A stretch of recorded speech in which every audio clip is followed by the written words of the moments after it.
semuanya, kembali lagi bersama kami di podcast Bina Perempuan. Sekarang kita ada berada di ruang podcast bimbingan dan konseling. Di sini kita akan mengangkat tema yang sangat luar biasa, teman-teman. Yang mana temanya adalah tinggi rendahnya tingkat kepercayaan diri perempuan. Sekarang kita bersama dua narasumber yang luar biasa, yaitu ada Kak Andri Nur Azumardi yang mana merupakan Kepala Departemen Pelayanan BEM FKIP ULM, dan juga Kak Adita Ika Rahmawati yang merupakan anggota Biro MO BEM FKIP ULM. Apa kabar nih hari ini, Kak? Alhamdulillah baik. Ya, Alhamdulillah baik ya, Kak ya. Oke. Mungkin sekarang kita akan bertukar pikiran dan juga akan membahas tentang topik yang akan kita bahas pada hari ini. Mungkin dari kakak-kakak nih nanti akan memberikan jawaban-jawaban yang sangat luar biasa. Oke, langsung saja masuk kita ke sesi yang sangat kita tunggu, yaitu sesi sharing atau sesi diskusi. Mungkin ini sebagai pengantar ya, Kak ya.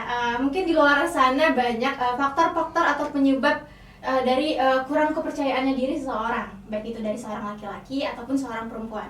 Mungkin bisa nih diberikan tanggapannya, apa sih penyebab atau faktor-faktor yang mempengaruhi tingkat kepedean seseorang itu? Mungkin boleh dari Kak Adita dulu nih. Oke, kalau dari aku dan dari beberapa jurnal yang aku baca, itu tuh faktor utamanya itu dari keluarga. Kenapa? Karena di keluarga tuh pola asuhnya seperti apa? Jadi kan ada hal-hal kecil yang seharusnya diberi apresiasi, diberi pujian. Jadi kalau dari kecil sudah diberi apresiasi hal-hal kecil seperti itu, kemungkinan itu tuh bisa membawa dampak baik sampai dia besar. Jadi kan karena dia sudah dapat support system yang full dari keluarganya, begitu dia keluar di lingkungan, otomatis dia sudah percaya diri karena dia sudah punya bekal. Jadi kalau menurut aku dan beberapa sumber yang aku baca, keluarga itu faktor utamanya sih, dan juga respon dari sekitarnya. Jadi kalau misalnya waktu dia perform, hal kecil aja, presentasi ujian atau tugas sekolah, itu kan dia tampil di depan kelas tuh. Iya, benar-benar. Nah, jadi kalau misalnya dia ada melakukan kesalahan kecil, pasti kan sama temen-temennya diketawain, dibully segala macam. Jadi itu sebenarnya membawa dampak juga. Tapi kalau balik lagi ke lingkungan keluarga, jadi kan ada anak-anak yang biasanya kalau hal-hal kecil diceritakan ke orang tua, "Ma, aku tadi di kelas presentasinya gagal, bla bla bla bla." Nah, itu kan respon orang tua seperti apa? Iya. Jadi rasa percaya diri itu menurut aku yang utama di keluarga sih. Jadi di keluarga ya, Kak ya, karena respon dari orang-orang sekitar tuh sangat mempengaruhi mental seseorang gitu kan ya, Kak ya. Benar-benar. Oke, berarti menurut Kak Adita nih dari faktor keluarga ya, Kak. Terus kalau dari Kak Andri nih gimana nih pandangannya menanggapi hal tersebut? Ya, mungkin ada beberapa hal yang menyebabkan seseorang itu kurang rasa percaya diri. Salah satunya adalah trauma di masa lalu. Dari seseorang tersebut, dia mungkin apabila mengalami hal yang serupa dan menyebabkan rasa kepercayaan dirinya itu turun. Contohnya trauma dalam presentasi tadi contohnya. Yang dia lakukan saat ini, misalkan dia sedang duduk di bangku sekolah tingkat atas ataupun menengah pertama, itu yang membuat dia itu rasa kurang percaya diri apabila dalam presentasi dan segala macam karena hal trauma yang dia alami. Misalkan di saat dia di bangku sekolah dasar itu dia ditertawakan teman-temannya atau diolok-olok oleh temannya, itu yang menyebabkan dia merasa takut untuk melakukan hal yang sama lagi. Selain itu juga sama mungkin ada penambahan juga dari yang kata Adita tadi terkait sosial. Peran sosial itu kan berperan penting dari peran keluarga. Tindak lanjutnya kan dari keluarga ke sosial karena untuk penyambung implementasinya dari keluarga tersebut. Nah, jadi kalau di sosial saja dia tidak mendapatkan tempat untuk bertukar pendapat, untuk mengeluarkan keluh kesahnya, itu dapat menyebabkan dia makin merasa bahwasanya di dunia ini hanya dia aja yang kesepian, tidak ada yang mau menolongnya, tidak ada yang mengerti dia. Benar-benar. Jadi peran sosial itu juga penting. Bagaimana teman-teman, setidaknya ada 2 teman atau 1 teman yang peduli dengan seseorang untuk menceritakan atau menuangkan semua keluh kesahnya yang ada di dalam kehidupannya. Itu penting dalam untuk menumbuhkan rasa kepercayaan diri. Makanya sekarang ada istilah silent treatment, karena itu kan dampak dari ketidakpercayaan diri untuk bercerita kepada orang lain. Begitu. Benar banget. Jadi sebenarnya tingkat kepercayaan diri itu tidak semestinya harus ke perempuan aja, dari laki-laki pun bisa juga mengalami rendahnya kepercayaan diri itu ya, Kak ya. Oke. Berarti dari Kak Dita nih, menurut Kak Dita faktornya adalah dari keluarga. Benar. Terus dari Kak Andi tadi adalah faktor dari sosial, yang mana itu dua hal yang saling berhubungan juga sebenarnya ya. Oke, mungkin langsung ke pertanyaan kedua ya Kak ya. Karena tadi kan sudah dijelaskan ya beberapa faktor percaya diri sebenarnya banyak ya Kak ya. Bukan hanya dari keluarga ataupun sosial, tapi misalnya nih Kak ya, kita menemukan kasus misalnya adanya kita menjadi bahan perbandingan dengan orang lain. Misalnya kita Itu banyak. iya kan, dari pencapaian orang lain Yeah. misalnya ini loh teman kamu udah sampai sini kok kamu belum gitu kan, kita menjadi bahan perbandingan nih Kak. Terus gimana nih supaya kita tidak terdistract ataupun tidak merasa terdown gitu kan terhadap perbandingan dari orang lain tersebut. Sebenarnya itu adalah pandangan orang lain, tapi kita tidak bisa mengontrol akan hal tersebut ya Kak ya. Mungkin gimana nih cara Kakak untuk menghadapi hal tersebut agar mental kita sendiri tidak down gitu. Boleh nih dari Kak Andre dulu. Oke, mungkin dari aku dulu terkait kasus ataupun yang sering dijumpai bahkan pada anak-anak yang duduk di bangku sekolah. Itu kan sering sekali terjadi perbandingan, entah itu dari segi prestasi, misalkan Iya, dia benar. dibandingkan dengan prestasi temannya. Itu kan sebenarnya kan tujuan dari orang tuanya, mungkin dari sudut pandang orang tuanya itu sebagai pemicu semangat untuk anaknya. Tapi kan orang tua juga harus tahu nih, harus bertanya kenapa prestasi anaknya tidak sama dengan temannya. Kenapa, apakah ada kendala di sekolahnya yang menyebabkan prestasinya itu tidak sama seperti temannya. Mungkin ada beberapa faktor di sekolahnya, entah itu tadi ada rasa kurang percaya diri, kurangnya support segala macam, kurangnya fasilitas yang diberikan oleh orang tua untuk mengemban aktivitas dari anak tersebut dalam sekolah. Nah, selain itu juga untuk dalam hal supaya mental tidak down itu kan perlu namanya kita ya mengambil positifnya dulu terlebih dahulu. Kita mungkin memang tersinggung itu aja gitu nah. Iya. Cuman output dari tersinggung itu harus tahu dari seseorang. Bahwasanya ya kini itu anggapannya teguran untuk aku gitu nah. Jadi memang kita tidak bisa mengontrol cara bicara orang, sudut pandang orang itu bagaimana. Namun yang bisa kita kontrol itu adalah output dari yang kita lihat, apa yang kita pandang, itu yang perlu begitu. Kalau dari aku ya, Iya, soal boleh. penambahan. Sebenarnya kalau untuk yang Faktor membanding-bandingkan. perbandingan Perbandingan. tadi. Balik lagi, sebenarnya kita tuh dalam hidup tuh nggak perlu banyak teman. Satu, dua aja itu cukup. Jadi selain dari teman dekat kita yang banding-banding itu kita hindari aja deh, karena kan kita nggak bisa mengontrol lah, Iya, mengontrol kayak ini kita ketemu orang di kawasan kayak kita nggak tahu dia mau, mungkin niatnya tidak hanya bertanya, cuman kita tidak tahu kan rasa orang ini lagi moodnya seperti apa. Iya. Kalau moodnya bagus mungkin dia akan menanggapnya udah biasa aja, tapi Cuma kalau candaan doang. ya tapi kalau moodnya jelek itu kan pasti ke bawah kan, jadi overthinking. Itu banyak banget sih overthinking, apalagi buat cewek nih. Kalau Iya. cowok sering overthinking juga nanti. Ya pasti. Nah berarti bisa Ada juga kan. cowok sama aja ya Kak ya.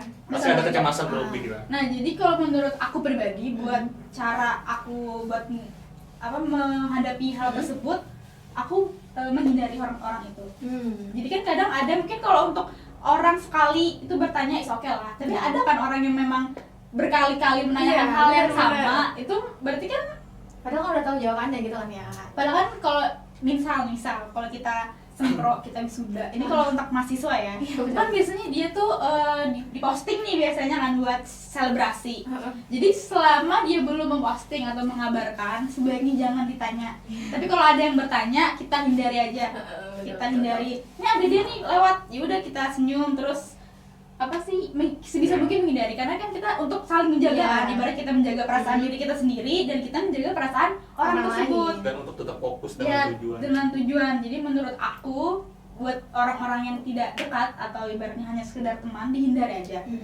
Jangan, gak usah terlalu dipikirin deh, kita alihkan ke hal-hal menyenangkan aja. Misalkan habis ini dia nanya kita salah satu, sempro nih tadi contohnya ya, kok kamu nggak sempro gitu-gitu, yaudah kita alihkan, aku nggak sempro tapi kan nilai aku bagus. Iya, Jadi betul. kita alihkan ke kelebihan kita yang lain, Nggak berfokus pada Ya, hal yang satu tadi hal-hal aja yang ya, kelemahan Kak, ya. kita. Betul, betul. jadi Mungkin- kita buat nyemangatin diri sendiri sih. Iya, mungkin dia tidak tahu kondisi dari seseorang itu bagaimana, kenapa sampai tidak sama dengan orang lain gitu. Prosesnya kan berbeda. Iya. Mereka cuma menganggap puasanya ya mungkin ini cuman candaan atau cuman ya untuk Hal menyemangati biasa. ya, hal biasa. Tapi seharusnya ada mungkin beberapa pertanyaan atau pertanyaan yang bersifat membandingkan itu yang malah menyakiti seseorang, malah kayak menimbulkan kayak seperti kok aku dibandingin terus. Balik lagi ke mood tadi kan, apalagi kalau dia tuh perjalanannya tuh udah jauh nih. Ya benar. Kayak masalah ini kayaknya masalah mahasiswa akhir deh, masalah kapan wisuda, kapan sempur segala macam.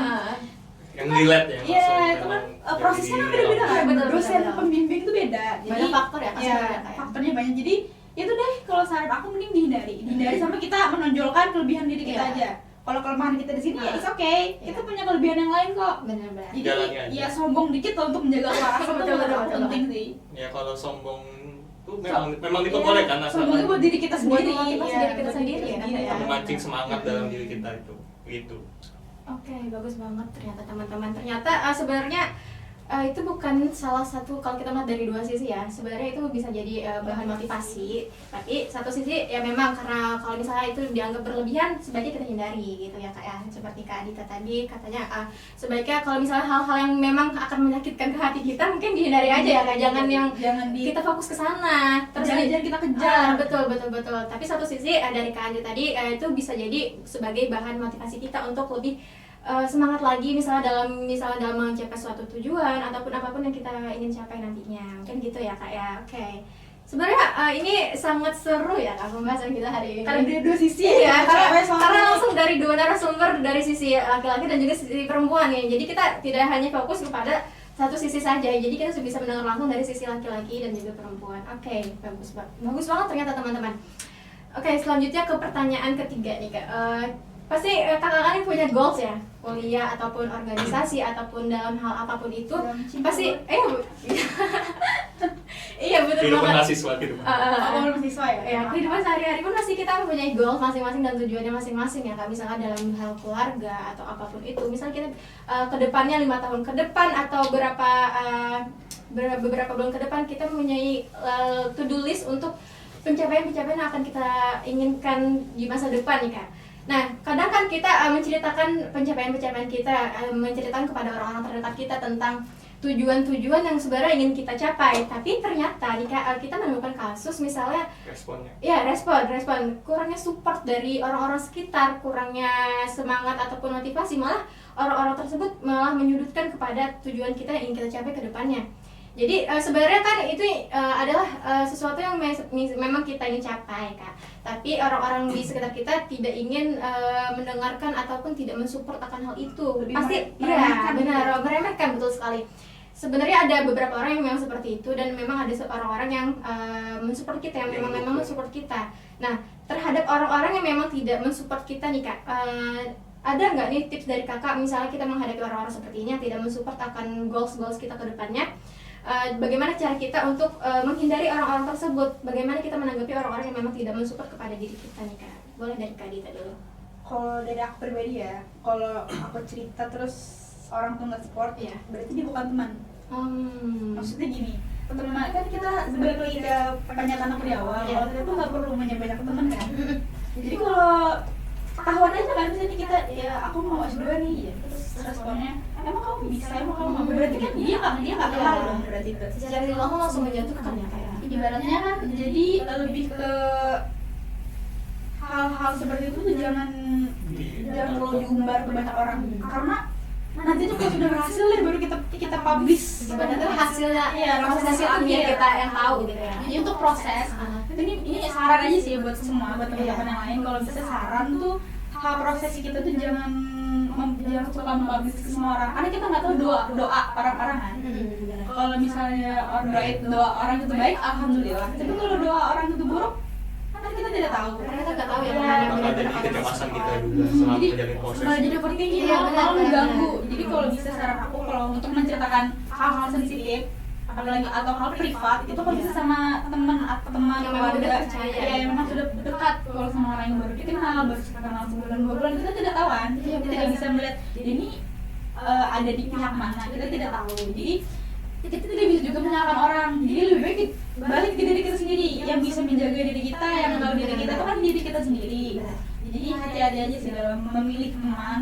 Kalaupun misalnya sudah terlanjur, itu sudah biarkan aja. Berarti kita cukup tahu kan dia seperti apa. Kita cukup tahu, itu sudah bilang terima kasih, terus kita itu sudah berarti mulai nanti kedepannya bakal ada ya, batasan. mulai berhasil yang orang tersebut.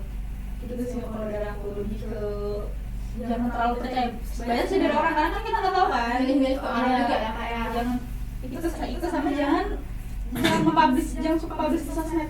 Karena kan sosmed itu kan luas. Iya benar banget. Banyak banget jangkauannya. Kita nggak tahu orang ini jahat, baik, sedang atau seperti apa. Kita akan lihat wujudnya. Iya, atau kan apalagi ketikan orang di internet terminal segala macam itu Lebih pedas ya dari lidah. Iya. lebih pedas dari lidah tetangga. Jadi kalau bisa hasilnya aja deh, hasil akhirnya aja biar orang orang tahu tahu walaupun prosesnya gimana kita aja kita yang tahu prosesnya. ada dari kalian kan Iya, seperti yang tadi yang juga sampaikan tadi, kita bahwasanya kalau kita sudah terlanjur bercerita nih kepada teman, lalu Salah target ternyata. ya ternyata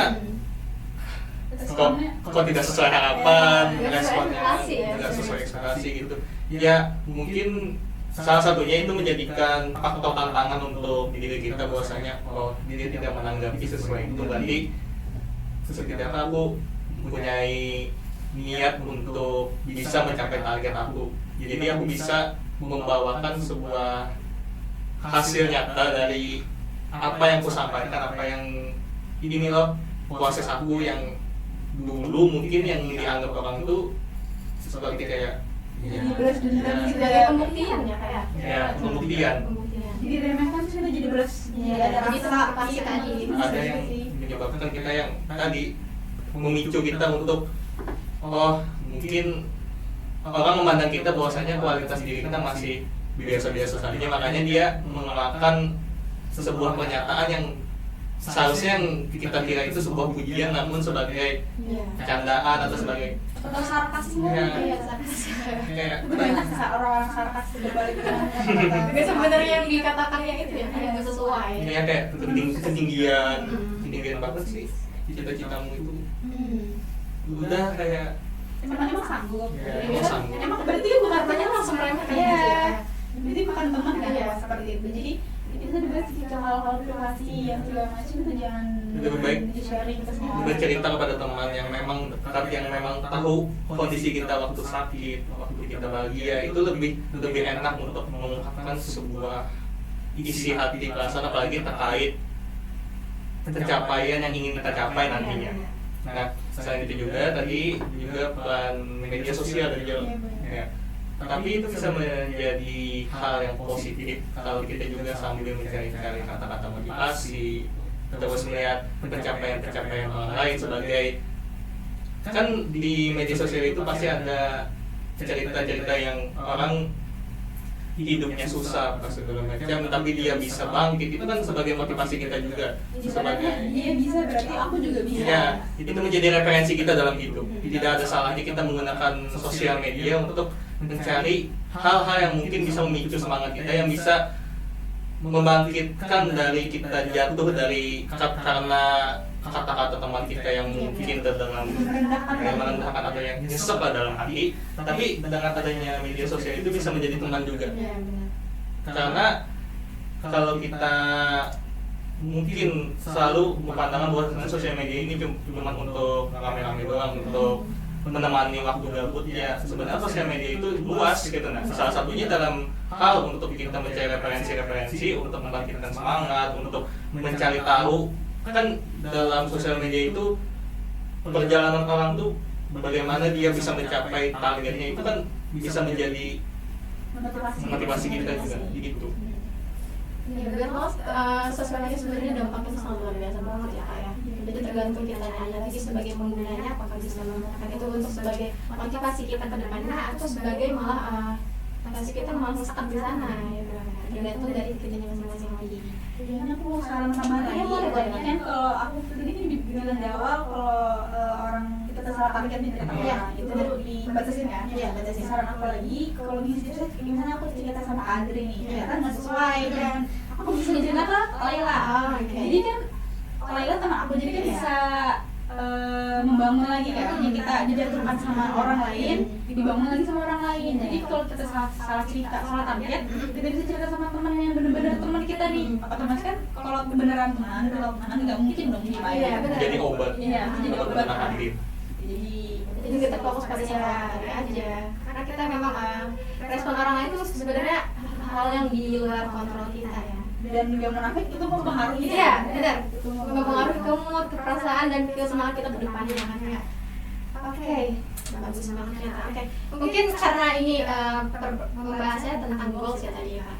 Mungkin lebih kita pembahasannya lebih ke ada kata-kata beauty privilege gitu. Oh iya.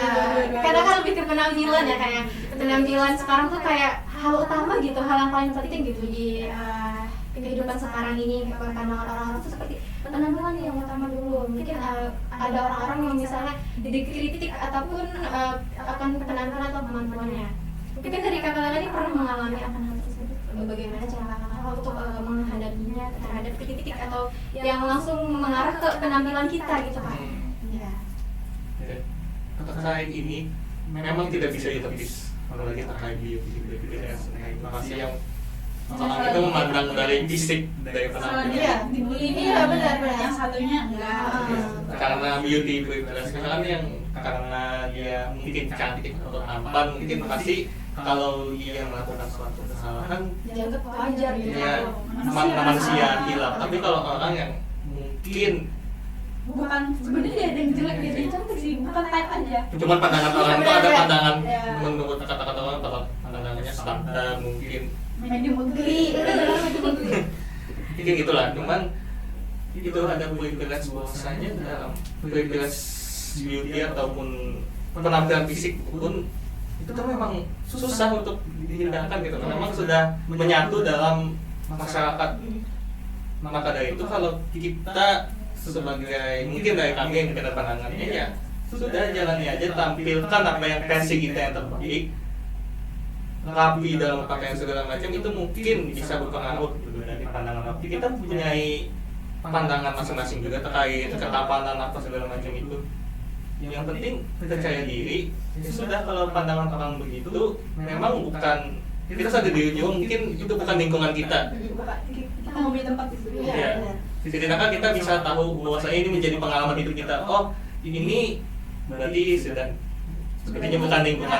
Tempat cocok gitu kan ya. Tempatnya mau sering mandi. Ya, tapi kalau sudah terlanjur masuk ya sudah profesional, jalani aja, ambil positifnya aja dalam lingkungan tersebut. Kalau mungkin dalam lingkungan tersebut dari segi penampilan segala macam mungkin aku tidak bisa mengimbangi, berarti aku mencari yang style aja dulu supaya tidak menjadikan ini kecemasan apabila aku tetap di lingkungan tersebut.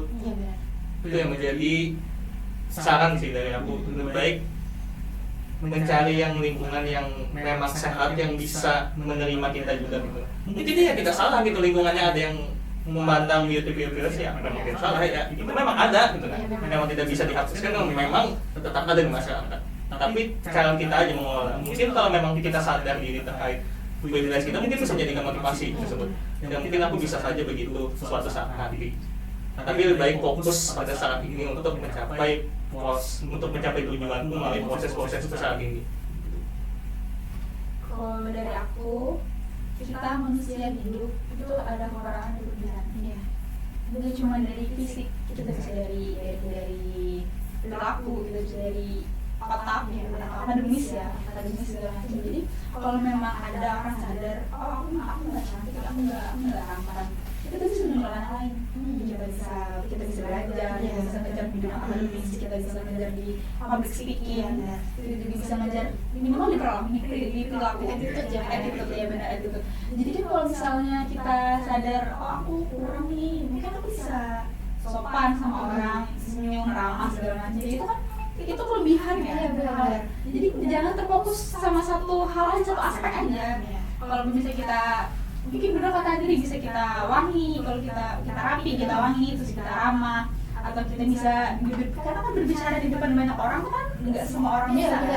Jadi tonjolkan yang menurut kamu bisa seperti di public speaking, tonjolkan di akademis, tonjolkan. Jadi kalau aku pribadi memang harus ada satu hal yang menonjol buat percaya diri.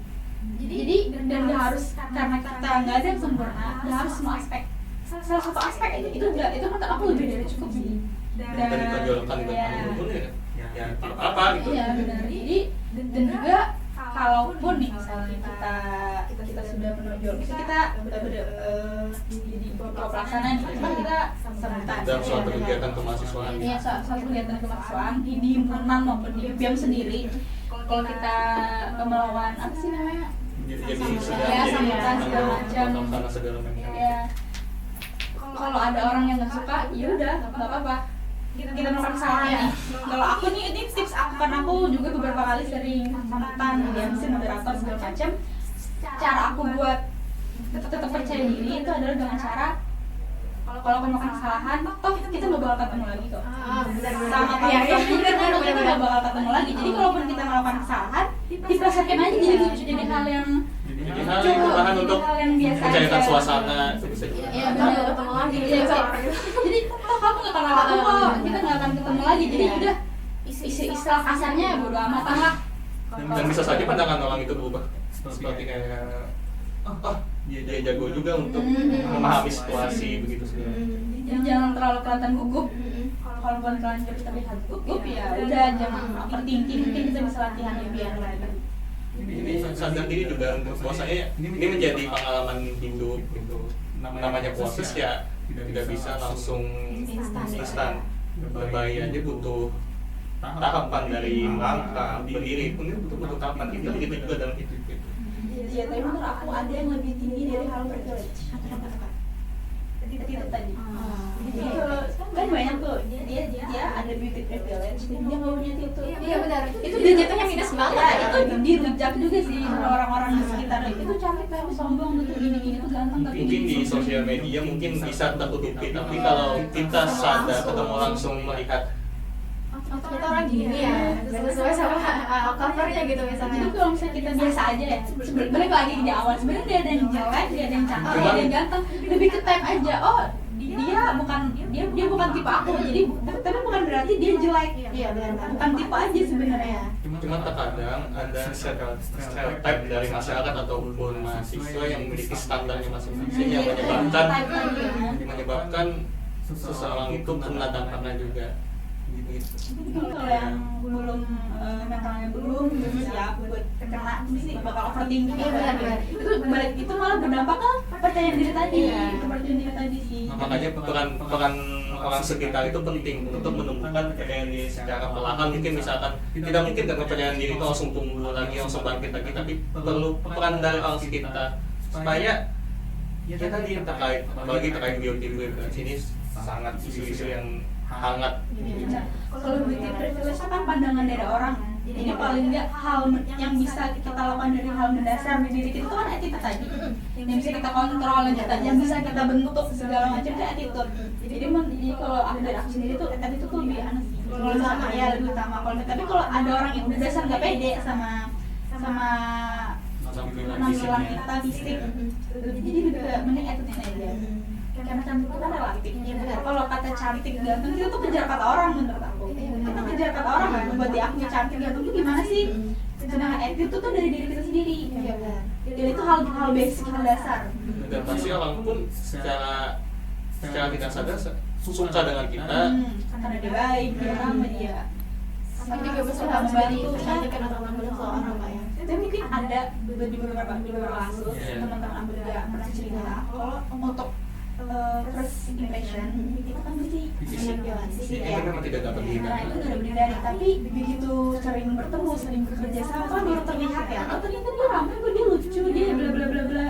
Ternyata pandangan pertama kali udah bisa seburuk itu sama orang ini. Ya, jadi menurut aku kalaupun misalnya nih kamu di lingkungan baru, kamu untuk pertama kali kamu nggak dapat respon yang baik, coba aja dulu, coba sampai di pertengahan jalan ya, kalau memang dasar mereka tidak mau membuka, ya udah kamu mundur aja, kamu bersifat profesional, kamu Bukan lingkungannya. ya, yang penting tugas kita, tanggung jawab kita jangan dilepas, tapi untuk untuk menyatu mungkin sakit di diri kita, nah dulu untuk mengikuti standar mereka. Iya benar. Jadi yaudah cukup tau. Jadi kita harus berusaha jangan menutup diri juga sih. Ya balik lagi dengan menunjukkan attitude, misalnya kita baik, kita ramah, suka menolong. Ya itu sepakat sih, karena tadi pertemuan kita dengan orang lain kita tidak pernah peace lah. Misalnya bahwasanya kita masih ada yang kita bertiga ini pasti ada kalanya kita menilai dari fisik seseorang, ada dari penampilan seseorang itu yang memang tidak bisa ditulis. Tapi ya setelah dari penilaian fisik itu, tindakan apa yang mau dilakukan, mau mencoba membuka diri, mau mencoba sedikit-sedikit ini loh jadi diriku gitu. Tergantung kita respon kita Ya, lagi. tindakan kita setelahnya. Kalau kita memang dinilai secara fisik, mungkin maaf nih kurang, ya tindakan kita seperti attitude, seperti kita keramahan kita. Bisa ditonjolkan. Jadi bisa dilakukan semuanya Kak. Penampilan itu kita tidak bisa mengatakan ada ras terhadap penampilan kita. Itu mungkin ada standar-standar yang memang ada di suatu masyarakat Yang diciptakan Iya. oleh masyarakat. Tapi satu sisi kita tidak boleh atau janganlah terfokus pada satu sisi yang Jangan aja. ngejar aja, Iya. nggak usah ngejar dia. Kita bisa fokus pada aspek-aspek lain yang memang bisa kita tunjukkan ke depannya lebih baik lagi dibandingkan penampilan yang memang menurut kita itu tidak sesuai sama pandangan orang tersebut. Ya, karena kalau kita mengikuti standar masyarakat atau standar orang lain ya Tidak tidak ada habisnya, habisnya, karena tidak ada habisnya. ya zaman aja semakin hari semakin berkembang, begitu pun standar masyarakat Kan tuh berubah itu pasti putih, ya, harus tinggi kayak gitu. cara perawatan dan segala macam kan itu beda, kan itu pastinya akan berdampak kepercayaan diri juga seperti tema kita pada hari ini. Oke, karena tadi udah dibahas tentang beauty privilege karena memang hangat banget ya topik itu sama kehidupan kita sehari-hari relate banget ya. Hari-hari sih sebenarnya. Kadang ada istilah cantik itu apa katanya sih? Cantik adalah segala. Iya gitu kan. Kayak lo cantik lama. Iya, nah itu benar banget. Jadi kayak seolah-olah itu membuat kita mental kita tuh padahal itu sebenarnya kalau kita yang ambil pusing nih kak ya, kita sih sebenarnya bisa membuktikan bahwa hal itu tidak benar sebenarnya benar, walaupun memang itu adalah hal yang penting, salah satu hal yang penting, tapi kita setidaknya tidak terfokus pada satu sisi itu aja kan mungkin gitu ya kan. Oke, keren banget nih ternyata narasumber kita pada hari ini. Mungkin setelah pertanyaan, ada 2 pertanyaan lagi nih kak, boleh ya kak? Yang pertanyaan selanjutnya yaitu tentang kita mungkin ingin mencari hal baru dalam kehidupan kita. Mungkin kita akan ingin mencari hal baru, misalnya kita ingin melakukan sesuatu yang baru, pokoknya hal fashion yang baru dalam hidup kita. Tapi satu sisi kita takut ketika akan mencoba hal baru tersebut, kita takut akan gagal, takut akan misalnya gimana ya kalau misalnya nanti aku kedepannya gagal, gak bisa mencapai hal ini, gak bisa melakukan hal baru ini, gimana aku kedepannya sih overthinking itu berdatang kepada orang-orang yang memang tidak memiliki tingkat kepercayaan diri yang tinggi gitu kak. Mungkin dari kakak nih, dari kak Andri dulu mungkin gimana sih tips dan cara memotivasi agar kita tuh tidak takut akan kegagalan mencoba hal baru gitu kak. Ya, kalau ini menurut pengalaman pribadi, kan dalam hidup pasti adanya membuka lembaran baru, apalagi dalam lingkungan kampus, baik mau kita mau join pada suatu organisasi ataupun dalam suatu universitas mahasiswa, Ketemu orang baru. ya ketemu orang baru, ya mungkin kegagalan itu pasti ada. Cuman bangkit dari kegagalan itu peran dari orang sekitar yang aku rasakan itu memang penting gitu, dari keluarga, dari teman. Tapi aku lebih sering memang pada ke teman untuk bercerita, untuk bertukar pikiran. Kenapa aku bisa gagal di sini? Apakah ada bahan untuk evaluasi diri? Kita harus sadar juga nih, kalau kita gagal berarti ada dari diri kita yang mungkin kurang. Ya, jadi harus ada evaluasi juga dari diri kita. Nah, setelah itu kita mencoba bangkit secara perlahan. Kita tetap menenangkan apa kata orang, tetap kita saring juga, tetap kita pilah-pilah terkait pendapat-pendapat orang. Jadi dari kita mencoba dalam lingkungan tersebut, kita jalani, kita belajar. Karena dalam suatu lingkungan itu kan memang punya bahasanya, punya budayanya masing-masing. Otomatis kita harus menyesuaikan diri. Gagal ya tidak apa-apa, cuman dari diri kita harus bisa beradaptasi. Di mana langit bijak, di situ bumi di. Karena ya adaptasi itu penting. Kalau kita tidak bisa beradaptasi, ya kita bisa dibilang gagal. Itulah pentingnya kalau lagi mencoba hal baru, kita adaptasi dulu dalam lingkungan tersebut, bisa bersaing, bisa menyatu, itu penting. Gitu. Supaya kita tidak cemas berlebih, kita tidak ya overthinking ataupun kita merasa kok aku gagal sih di sini. Ya tadi salah satunya kita beradaptasi, kita mempunyai salah satunya attitude baik juga pada orang, otomatis orang pun secara perlahan terbuka dengan kita. Dia nyaman ngobrol dengan kita, karena kan kalau kita masuk dalam lingkungan baru, apalagi dalam mencoba hal baru, itu kan perlu namanya orang sekitar dalam dalam kita menjalani passion terbaru tersebut begitu. Ya kalau dari aku, ini kan Andri berbicara dari segi kehidupan tadi ya, dari Iya, sosial iya, ya. Kalau sosial. dari aku mungkin bisa dari lebih ke mungkin ke fashion, ke Iya, penampilan, ke makan segala macam, ke perilaku kita. Menurut aku, kalau untuk mencoba hal baru, kan kita hidup bermasyarakat itu ada norma kan, Iya, benar. norma sosial, norma agama dan segala macam. Jadi di saat kita mencoba hal baru, selama kita tidak melanggar norma-norma yang ada, itu menurut aku nggak apa-apa. Betul. Dengan gunjingan-gunjingan orang yang mungkin ya itu tadi balik bukan selera mereka, tapi kalau kita nyaman, kenapa tidak? Iya. Jadi selagi tidak melanggar norma, tidak merugikan masyarakat, tidak merugikan orang lain, silakan mencoba hal tersebut. Itu kan mereka merugikan diri kita sendiri. Iya, hal Mungkin, baru tersebut. hal baru tersebut karena gagal kan namanya. Tapi kan Selagi kita tidak merugikan Tidak siapapun, merugikan orang lain. tidak melanggar norma yang ada, Iya, ya, benar. baik itu norma agama, norma masyarakat dan segala macam, silakan mencoba hal baru. Kalau itu balik ke diri kita lagi. ya Makanya pada dari- intinya kembali ke diri kita juga untuk praktik. Misalnya kita yang awalnya terbiasa dengan rambut panjang nih, terus kita mau mencoba hal baru, mau potong rambut.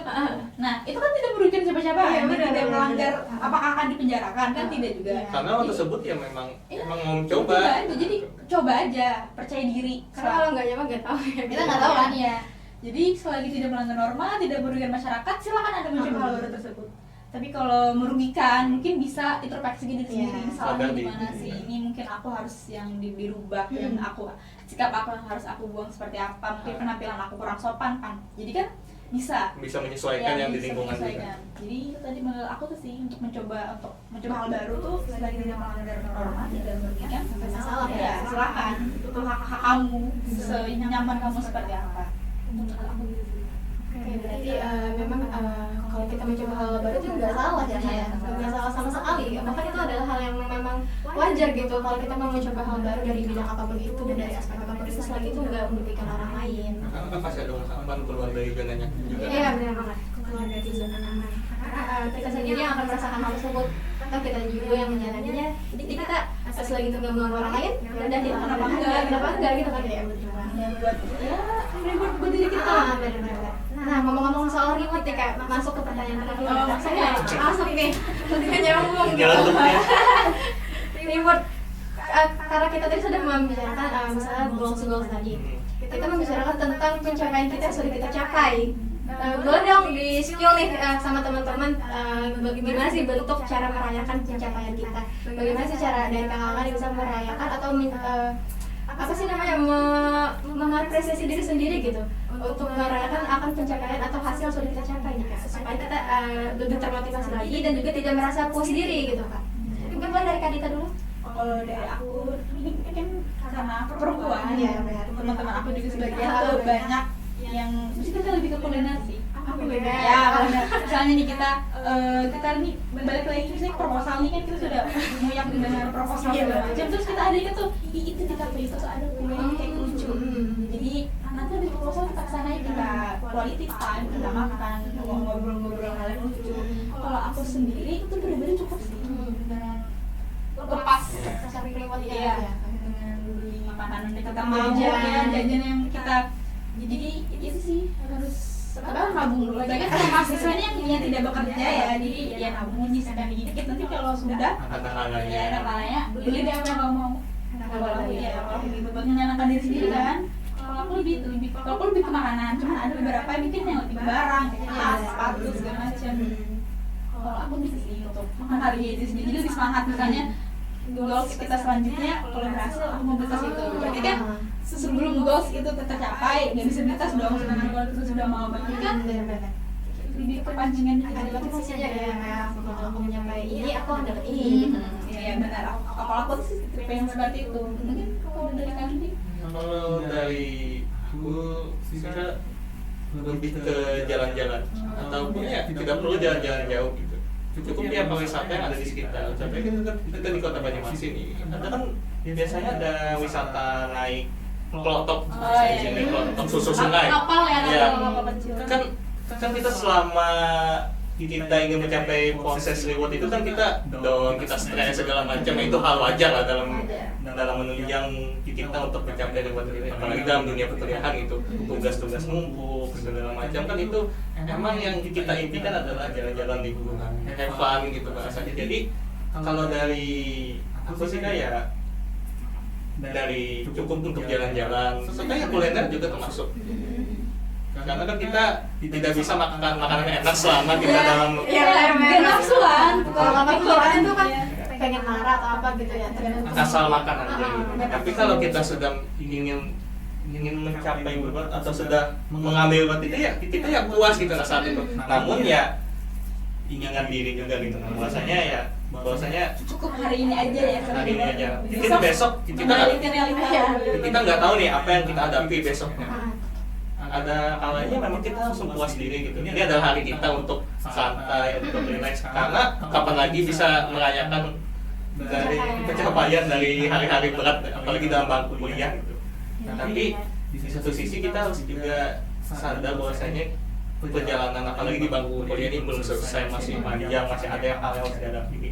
Jadi ya harus diimbangi aja gitu. Balance antara self reward dan juga proses kita yang memang gimana sih cara kita mencapai hasil kita. Tidak salahnya untuk istirahat. Tapi harus ada tenggat waktunya dan balik. Ada jedanya gitu ya. Misalnya kita sudah nih goals hari tanggal 1. Kita rencana tanggal 5 deh kita sampai reward. Jadi sampai tanggal 6 7 itu sudah sebenarnya. Mungkin 1 minggu Iya. menenangkan diri kan. Jangan terlalu terpatok misalnya Ini santai Iya, jadi kalau saran aku kalau mau sampai reward itu direncanakan berapa lama kita butuhnya. Jadi lewat dari itu jadi kita balik lagi ke dunia kita. Ada manajemen waktunya gitu ya. Sesuai ada jedanya yang memang harus mana kita harus self reward, yang mana kita harus memang bekerja Harus serius lagi nih ya. Mengerjakan tanggung jawab kita apalagi sebagai mahasiswa. Jadi jangan sampai terlarut lah. Harus ada tenggat waktunya. Mahasiswa kan wajar loh untuk mendapatkan liburan, namun tetap harus ingat dengan tanggung jawab. Iya benar. Jadi macam-macam ya self rewardnya, ada yang memang hunting kuliner, ada yang quality time, jalan-jalan, atau mungkin keliling sekalian keliling aja. Karena itu adalah salah satu bentuk untuk mengapresiasi diri kita, karena kita udah mengerjakan sesuatu akan hal tersebut juga lebih termotivasi lagi ya kayak Atau mungkin ada sebelum tidur. Gak masalah juga sih. Bener. Tidur tuh karena kita kan abis capek-capek gitu ya kak. Jadi Begadang, gitu. Apalagi tidur normal. Tidur siang ya, berangkat kali mulai ya. Itu tergantung masing-masing. Sambil itu banyak sebenarnya kak ya. Yang kamu suka apa, ya beri ruang, lakukanlah seperti itu. Oke, nggak terasa ternyata udah 6 pertanyaan ya teman-teman. Mungkin ini aku mau minta closing statement nih dari kakak-kakak ataupun saran buat teman-teman yang udah nonton podcast kita hari ini nih kak. Mungkin ada saran atau motivasi buat teman-teman yang mungkin masih tingkat kepedean masih belum lagi. Boleh nih kak, dari siapa dulu? Jadi laki-laki Oh, dulu. Kita sudah lihat oh iya, tadi udah habis ya.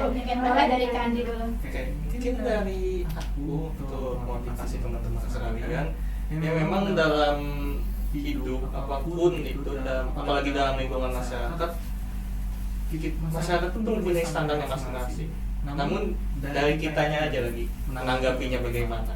Apakah itu akan menjadi bahan kita, menjadi kecemasan kita, ataupun menjadikan itu semangat kita untuk menjalani kehidupan selanjutnya. Terus juga fokus pada tujuan, fokus pada apa yang dimiliki. Karena tidak semuanya orang memiliki kelebihan dari diri kita. Kita mempunyai sesuatu yang spesial dalam diri kita. Maka dari itu fokus pada diri kita, fokus apa yang kita punya, itu bakal lebih berdampak, apalagi berdampak pada orang sekitar, itu pasti luar biasa dari hasil kelebihan kita. Gitu. Itu berbagai fokus.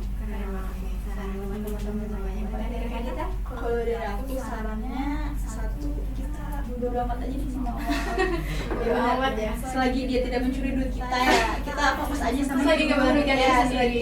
selagi dia nggak yang sekedar ngomong aja, kita bisa pergi, kita bisa menghindar. Jadi kalau ada orang yang memang kita tandai kan orang-orang ini kayaknya bukan teman nih, jadi kita hindari aja. Untuk menjaga kewarasan kita penting. Jadi menurut aku buat percaya diri ini kita harus waras aja dulu ya, mental health kita tuh harus selamat. Jadi apapun yang menyakiti mental health kita, lebih baik kita pergi. Tapi itu tadi buat membatasi selagi kita tidak merugikan orang lain ya. Misalnya kita karena demi mental health kita jadi egois, kita jadi segala macam. Nah itu harus diperhatikan juga. Selagi kita tidak merugikan orang lain, mental health kita tuh yang pertama sih. Ya, karena manusia ya makhluk sosial. Ya, benar. Tidak bisa hidup sendiri. Mental health nomor satu. itu, habis itu kalau ada yang jahat ini dihindari aja. Oke, karena udah menyampaikan closing statement nih dari dua narasumber kita yang sangat luar biasa pada hari ini, mungkin terima kasih banyak ya udah menyempatkan waktunya untuk berbagi cerita, berdiskusi, sharing tentang KKM kita pada hari ini. Semoga pertemuan ini bisa memotivasi teman-teman yang udah nonton podcast kita untuk lebih percaya diri, lebih termotivasi ke depannya untuk hal-hal yang memang harus dicapai oleh orang tersebut. Oke, mungkin aku sedikit menyampaikan harapan kita semoga dengan memahami faktor-faktor yang mempengaruhi kepercayaan diri, kita bisa lebih semangat dan juga lebih motivasi ke depannya ya Kak. Karena dengan percaya diri kita bisa melakukan apa saja. Iya, itu basic kehidupan Iya. kita hari ini. Oke, karena udah disampaikan closing statement dari Kak Adita dan juga Kak Andri, mungkin podcast kita kali ini akan bertemu selanjutnya di podcast Bina Perempuan selanjutnya. Sampai jumpa teman-teman, tunggu di podcast kami selanjutnya. Dah.